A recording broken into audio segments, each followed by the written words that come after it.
Hello students, today we are going to start first chapter of class 10th physics of ICSE board. Chapter is force. Force के बारे में हम लोगों ने previous classes में भी पढ़ा हुआ है 8th में 9th में. Here we will cover the syllabus as shown here. But before we start this chapter, we have to recall some of the topics in 9th standard so that we can have a better understanding of this chapter. तो 9th standard के कुछ topics हैं जैसे rigid body non rigid body उन पर force का effect. इसके बारे में हम एक बार थोड़ा सा एक ब्रीफ डिस्कशन कर रहे हैं. सो अब रिजिड और नॉन रिजिड बॉडी क्या होती है, बात यहीं से शुरू कर रहे हैं. तो इसके लिए हम रिजिड और नॉन रिजिड बॉडी क्या है इसके लिए हम समझते हैं. हम सबको पता है कि every body is made up of atoms and molecules. ठीक है, जैसे ये कोई बॉडी है तो इस बॉडी में बहुत सारे एटम्स और मॉलिक्यूल्स होंगे. ठीक है, अब बहुत सारे एटम्स और मॉलिक्यूल्स तो मैं यहाँ नहीं बनाकर दिखाऊंगा. सपोज कीजिए उनमें से कोई दो मॉलिक्यूल्स, जो बहुत सारे मॉलिक्यूल्स हैं उनमें से कोई दो मॉलिक्यूल्स ए और बी. सपोज करो एक मॉलिक्यूल ए और एक मॉलिक्यूल बी. ये मैंने यहाँ पर बनाकर आपको दिखाए हैं. ऐसे बहुत सारे होंगे लेकिन मैंने उनमें से दो बनाकर दिखाए हैं. अब क्या होता है, कोई बॉडी जो होती है उसके किन्हीं भी दो मॉलिक्यूल्स के बीच में अगर बॉडी पर कोई एक्सटर्नल फोर्स नहीं लगा रखा है आपने, तो बॉडी के कोई भी दो मॉलिक्यूल्स के बीच का जो सेपरेशन होता है वो क्या होता है, वो फिक्स होता है. तो इसका मतलब इनके बीच का जो सेपरेशन है डी. सपोज करो वो सेपरेशन कितना है, डी. तो ये डी सेपरेशन क्या है, फिक्स है ना. अब आप सपोज कीजिए कि आपने इस पर एक फोर्स लगाया. सपोज करो इस डायरेक्शन में आपने बॉडी पर एक फोर्स लगाया. ठीक है, और इस डायरेक्शन में एक फोर्स लगाया ऐसे. ठीक है, और इस फोर्स की वजह से क्या हुआ, इस फोर्स की वजह से बॉडी के जो मॉलिक्यूल्स थे उनका सेपरेशन चेंज हुआ या नहीं हुआ. यही डिफाइन करता है कि बॉडी रिजिड है या नॉन रिजिड है. तो अब जरा समझते हैं. तो सपोज करो कि अगर बॉडी रिजिड बॉडी है, कैसी है, रिजिड.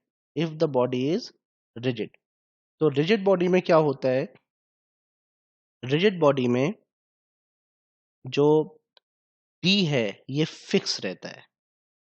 डी क्या रहेगा, फिक्स रहेगा ऑन एप्लीकेशन ऑफ फोर्स.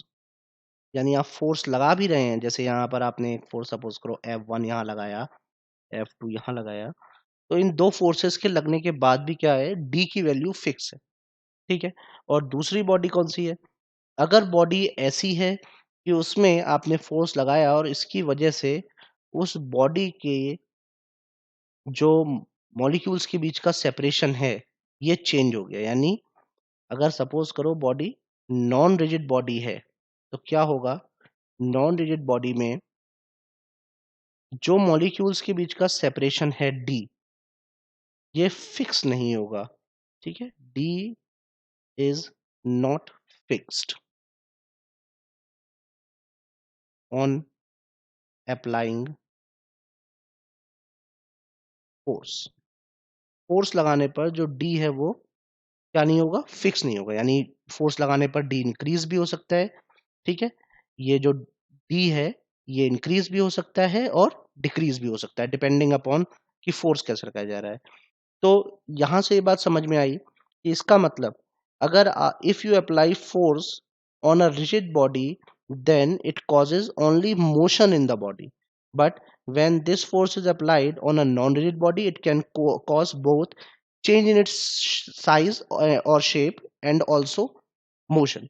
ठीक है, तो यहाँ पर रिजिड बॉडी के केस में क्या हो रहा है, रिजिड बॉडी के केस में जो डी है वो फिक्स है. इसका मतलब क्या हुआ कि ना तो फोर्स से साइज चेंज होगा ना शेप चेंज होगी, सिर्फ मोशन हो सकती है. लेकिन यहाँ पर क्या होगा, नॉन रिजिड बॉडी के केस में अगर आप फोर्स लगाते हैं तो मोशन भी हो सकती है और साइज और शेप भी चेंज हो सकता है. अब रिजिड बॉडी जो है क्या कोई बॉडी परफेक्टली रिजिड होती है, यानी क्या ऐसी कोई बॉडी एग्जिस्ट करती है उस पर कितना भी however large force you apply on it, लेकिन उसके इंटर पार्टिकल सेपरेशन में कोई चेंज नहीं होता, बॉडी की शेप और साइज में कोई चेंज नहीं होता? तो इसका आंसर है नो। प्रैक्टिकली ऐसी कोई बॉडी एग्जिस्ट नहीं करती।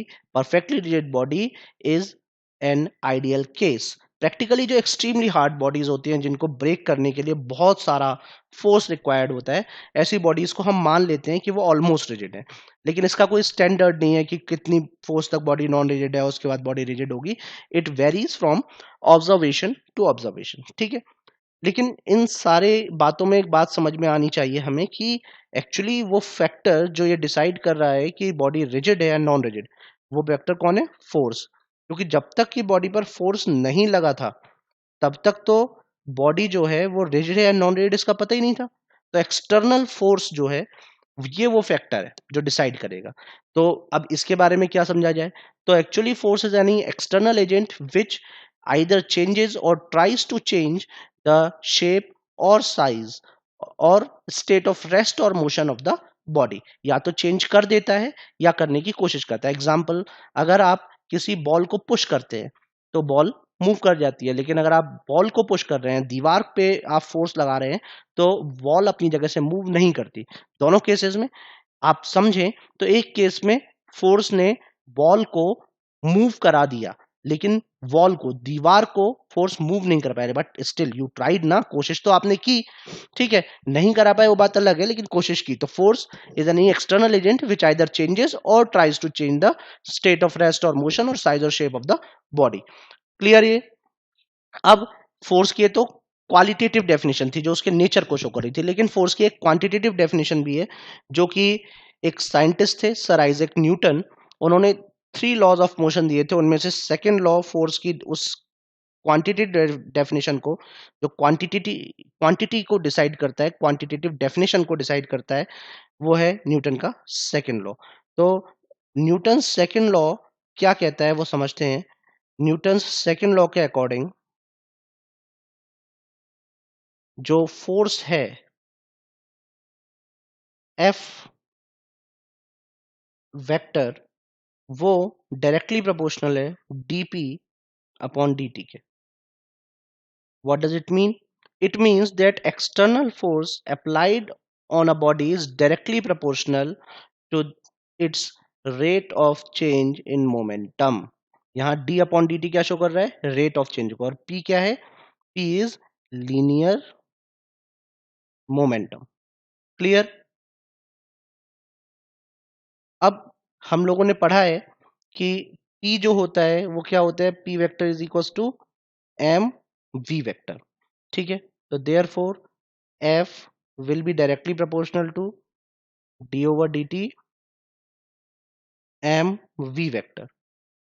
सिंस मास जो होता है बॉडी का वो कांस्टेंट होता है for non relativistic motion, it means if a body moves such that speed of the body is much smaller than the speed of light in vacuum, that is v is much smaller than c, then mass remains constant। तो therefore हम मास को d over dt के साथ नहीं रखते बल्कि बाहर निकाल लाते हैं। तो यहाँ पे क्या हो जाता है? f directly proportional to m dv vector over dt। क्लियर? अब dv ओवर dt क्या होता है? तो dv ओवर dt के बारे में हमको पता है कि rate of change of velocity is called acceleration, ठीक है। तो dv ओवर dt क्या हो गया? a हो गया। अब अगर इस dv over dt is equal to a के कॉन्सेप्ट को हम यहाँ पर अप्लाई करें तो हमें क्या पता चलता है कि f directly proportional to m a, dv over dt की जगह a रख दिया। प्रोपोर्शनलिटी का साइन हटाना है तो हमने यहाँ क्या करा? यहाँ पर हमने f इज इक्वल टू रख दिया, क्या लिखा? के एम ए। यहाँ पर k क्या है? एक प्रोपोर्शनलिटी कांस्टेंट है। अब we choose f, m and a in such units that k comes out to be 1. So if k is equals to 1, then f is equals to ma, ठीक है।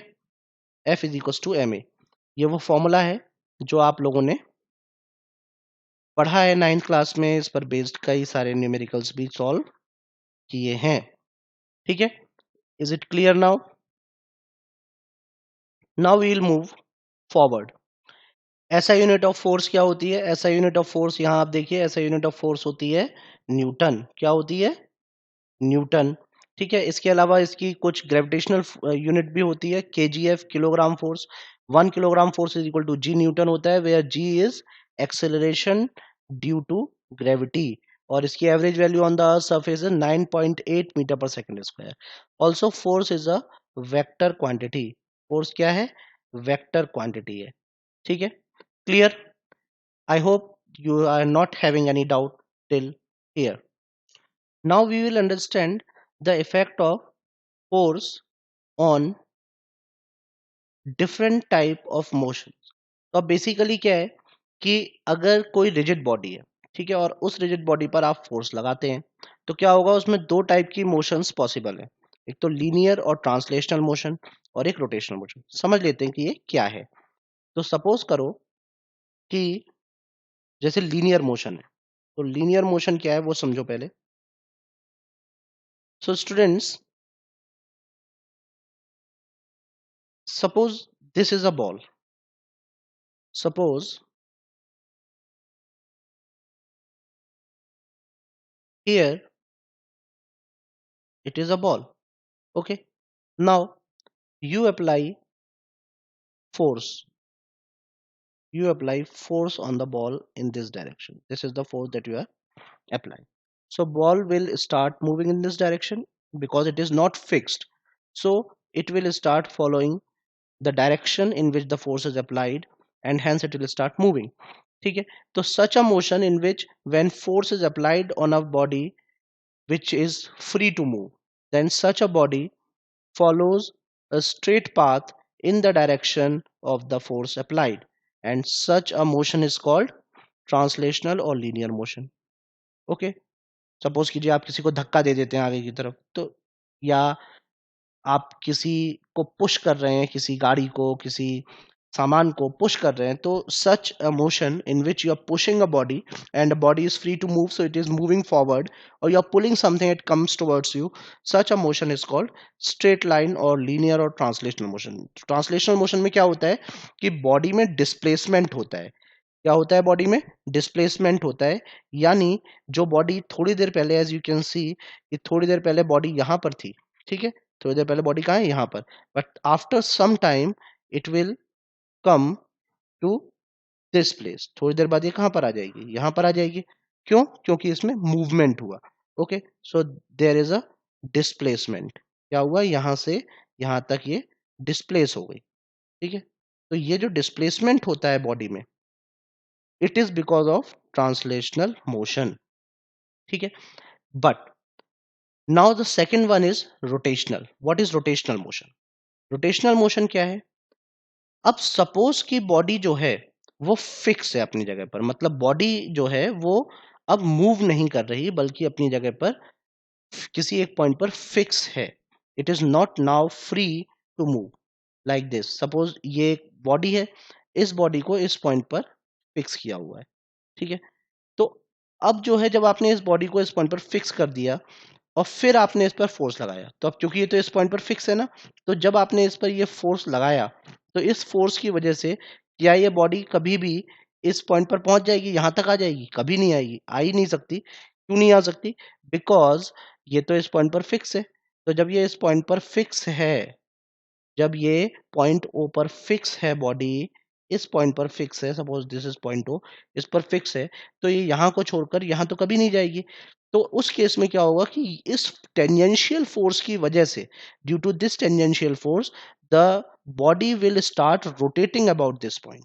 Body क्या करेगी? इस पॉइंट के about rotate होने लग जाएगी। ठीक है, और such a motion is called rotational motion. Such a motion is called rotational motion.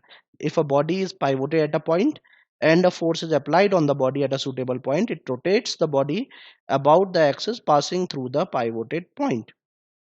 ठीक है, this is called turning effect of force. अब यहाँ पर फोर्स ने क्या करा? बॉडी को रोटेट कर दिया, तो इसको हम टर्निंग इफेक्ट ऑफ फोर्स कहेंगे, और बॉडी की इस मोशन को हम क्या कहते हैं? Rotational motion.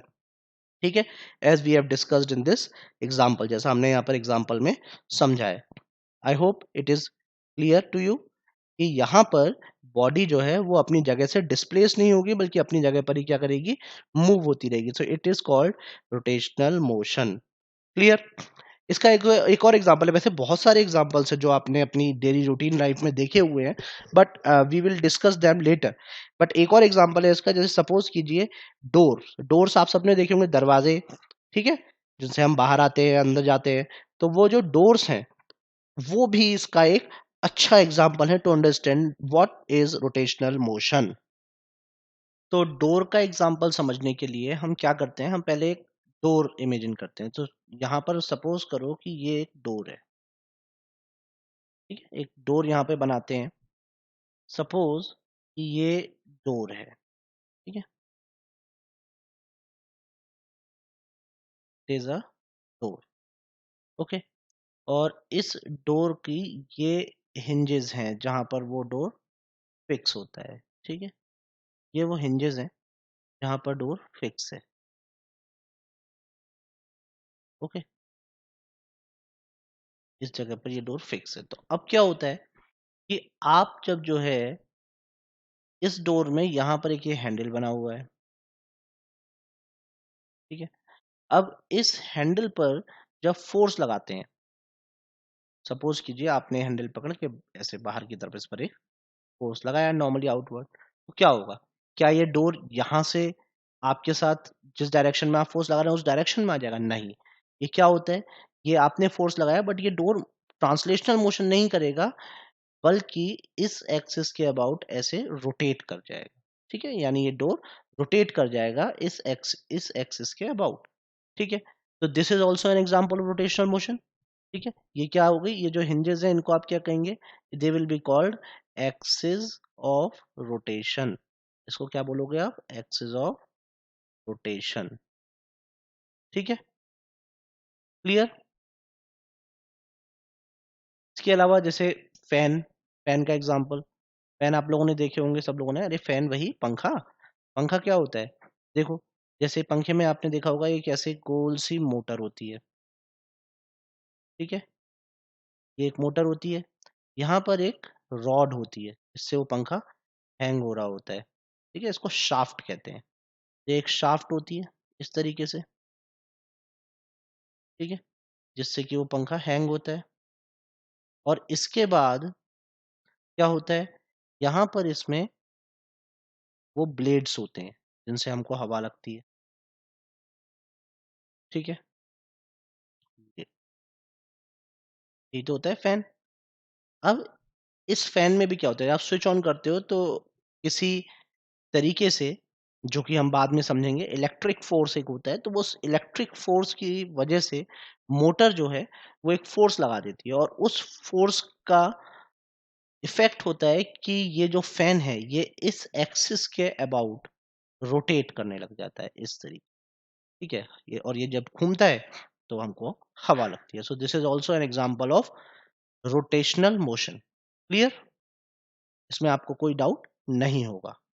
स्टूडेंट्स, अब बात ये आती है कि ये जो फैन रोटेट हुआ या डोर हिंजेस के अबाउट रोटेट हुआ, या वो जो एग्जांपल हमने समझा था कि एक व्हील है वो रोटेट हो रहा है, ये रोटेशनल मोशन में भी हमने फोर्स लगाया, लेकिन यहाँ फोर्स ने क्या किया, यहाँ फोर्स ने बॉडी को मूव, डिस्प्लेसमेंट करने की जगह बॉडी में उसमें क्या किया, रोटेशनल मोशन क्रिएट कर दी।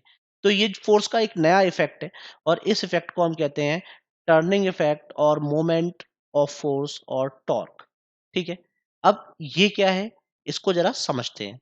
तो टर्निंग इफेक्ट और मोमेंट ऑफ फोर्स और टॉर्क क्या होता है, इसे समझने के लिए पहले हम क्या करते हैं, पहले हम यहाँ पर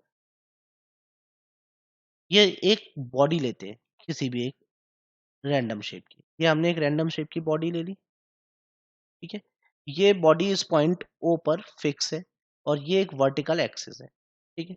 अब क्या हुआ कि आपने इस बॉडी पर एक पॉइंट पी लिया, और पॉइंट पी पर आपने कोई फोर्स अप्लाई किया, ठीक है, एफ।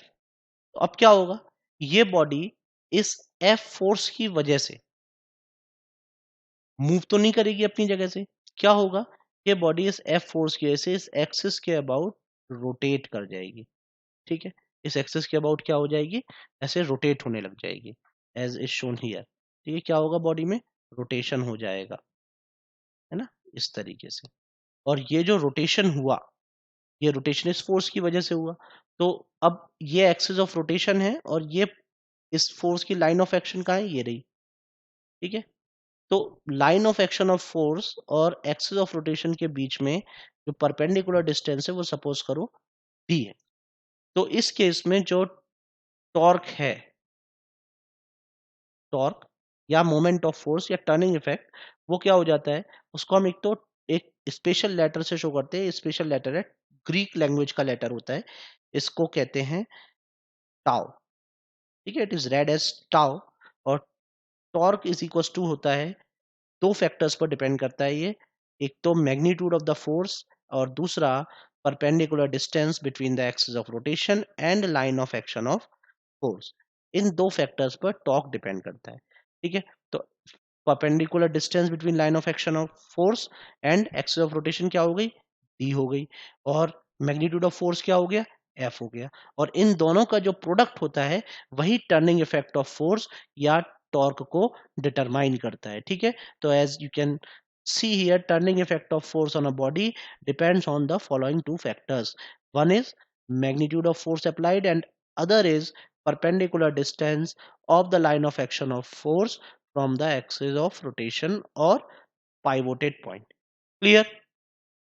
अब अगर आपको टॉर्क को डिफाइन करना है तो आप डिफाइन कैसे करोगे टॉर्क को, वेरी सिंपल, कि आप क्या करोगे, आप ये मानोगे कि जो टॉर्क है वो F इंटू डी के इक्वल है। तो F क्या है यहाँ पर, F यहाँ पर है फोर्स का मैग्नीट्यूड और d क्या है, perpendicular distance between the axis of rotation and the line of action of force. So you can see here कि इन दोनों फैक्टर्स का जो प्रोडक्ट है वही क्या है, मोमेंट ऑफ फोर्स या टॉर्क है।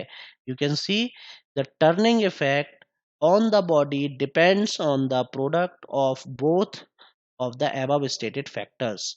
Above stated means कौन कौन से, जो ऊपर दो लिखे हुए हैं, magnitude of the force और distance, perpendicular distance from the axis of rotation to the line of action of force. ठीक है, और हमेशा जब भी whenever the body rotates it is always due to moment of force और torque.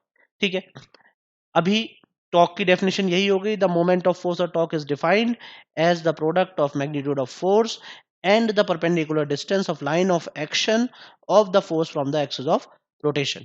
Clear? So this is the definition of the torque. Clear? Now students, how to maximize the torque, maximum torque कैसे लिया जाए। तो देखो, torque जो है यहाँ हम देख सकते हैं that torque depends on two factors. कौन से दो फैक्टर्स पर डिपेंड कर रहा है टॉर्क यहाँ पर, तो उसके लिए आप यहाँ देख सकते हो कि torque depends on force and perpendicular distance between line of action of force and axis of rotation। तो d और f इन दोनों पर डिपेंड कर रहा है। तो either increasing f or increasing d or increasing both you can increase torque, but there is a problem। Force कौन apply कर रहा है, फोर्स तो हम अप्लाई कर रहे होंगे। तो if suppose I am applying the force on a body and if I will apply more force then I will get tired, मैं थक जाऊंगा जल्दी। तो मुझे कुछ ऐसा तरीका ढूंढना है जिससे फोर्स को मिनिमम रखकर, फोर्स को मिनिमम रखकर भी मैं टॉर्क की मैक्सिमम वैल्यू गेन कर सकूं। वो कब पॉसिबल है, वो तब पॉसिबल है जब मैं फोर्स मिनिमम रखूं तो डिस्टेंस को क्या कर दूं, मैक्सिमम कर दूं। यानी d की वैल्यू मैक्सिमम करूं और f की वैल्यू मिनिमम करूं तो टाउ या टॉर्क की वैल्यू भी मैक्सिमम मिलती है। ठीक है, इस बात को हम एक एग्जांपल के थ्रू समझते हैं। वो एग्जांपल जो अभी डोर का डिस्कस किया था, let's get back to that. Yes students, तो अगर सपोज करो कि इसमें जो हैंडल यहाँ पर लगा है, अगर ये हैंडल यहाँ पर ना लगा होता, ये हैंडल अगर यहाँ पर लगा होता तो क्या होता, अगर हैंडल इस पॉइंट पर होता तो ये एक्सिस ऑफ रोटेशन है तो यहाँ से परपेंडिकुलर डिस्टेंस ये होती। ठीक है, और जब परपेंडिकुलर डिस्टेंस इतनी कम होती यानी d की वैल्यू क्या हो गई, यानी आप समझ सकते हैं कि अगर tau is equal to F into D है तो इस वाले केस में इस वाले केस में क्या हुआ, डी जो है वो डिक्रीज हो गया। ठीक है, अब डी डिक्रीज हो गया तो आपको क्या करना पड़ेगा, आपको एफ इंक्रीज करना पड़ेगा। और एफ तो आप अप्लाई कर रहे हैं, तो अगर एफ बढ़ेगा तो मतलब आपको ज्यादा फोर्स लगाना पड़ेगा। तो इसीलिए आपने देखा होगा कि यहां पर कभी भी डोर्स में हैंडल हिंजेस के पास में नहीं लगाया जाता, बल्कि कहां पर लगाया जाता है, it is always applied at the outer as of the door. ये वाला तरीका कभी नहीं यूज किया जाता, हमेशा ये तरीका यूज किया जाता है। क्योंकि इसमें क्या होता है, इसमें आप देखें तो ये जो डिस्टेंस है, ये परपेंडिकुलर डिस्टेंस मैक्सिमाइज हो जाती है, और इसलिए आपको लेस फोर्स अप्लाई करना पड़ता है टू ओपन और शट द डोर। और जब आपको लेस फोर्स अप्लाई करना पड़ता है इस काम के लिए, तो ये काम आपके लिए इजीली हो जाता है। तो क्लियर, क्या करना होता है, मैक्सिमम टॉर्क लेने के लिए मिनिमम एफ लगाना है, और डी की वैल्यू भी क्या करनी है, मैक्सिमम रखनी है। क्लियर है ये बात, इसमें कोई डाउट आपको नहीं होना चाहिए। ठीक है, it should be clear to you. Okay, तो डी की वैल्यू आपको मैक्सिमाइज करनी है, एफ की वैल्यू मिनिमम करनी है, तो क्या होगा, टॉर्क जो मिलेगा वो भी क्या होगा, मैक्सिमम होगा। यही बात आपको यहाँ पर समझाई गई है। आप देखो यहाँ पर आपको इस बॉक्स में ये बोला गया है, for producing maximum turning effect on a body by given force, the force applied on a body at a point for with the perpendicular distance of line of action और force from the axis of rotation. ठीक है, इसका मतलब क्या हुआ, इसका मतलब ये हुआ कि ये डिस्टेंस कौन सी है, दिस डिस्टेंस इज डी। ठीक है, तो डी की वैल्यू क्या ले ली, मैक्सिमम ले ली। तो डी की वैल्यू मैक्सिमम ली, और इस सिचुएशन में जो आपको टॉर्क मिला या जो फोर्स है उसने जो टॉर्क दिया वो भी क्या है, मैक्सिमम। क्लियर, तो आप आसानी से उसे रोटेट कर सकते हैं। Now the next question is कि टॉर्क की ऐसा यूनिट क्या होगी या मोमेंट ऑफ फोर्स की यूनिट क्या होगी। तो भाई क्या है कि मोमेंट ऑफ फोर्स दो फैक्टर से ही तो मिला। देखो, एक फैक्टर क्या था, फोर्स, और दूसरा फैक्टर क्या था, डी, दैट इज डिस्टेंस। तो यूनिट ऑफ फोर्स क्या होती है, यूनिट ऑफ फोर्स होती है न्यूटन, और यूनिट ऑफ डिस्टेंस होती है मीटर। तो एसआई यूनिट अगर आप बात करो कि एसआई यूनिट ऑफ टॉर्क, तो ऐसा यूनिट ऑफ टॉर्क क्या हो जाएगी, ऐसा यूनिट ऑफ टॉर्क हो जाएगी न्यूटन मीटर।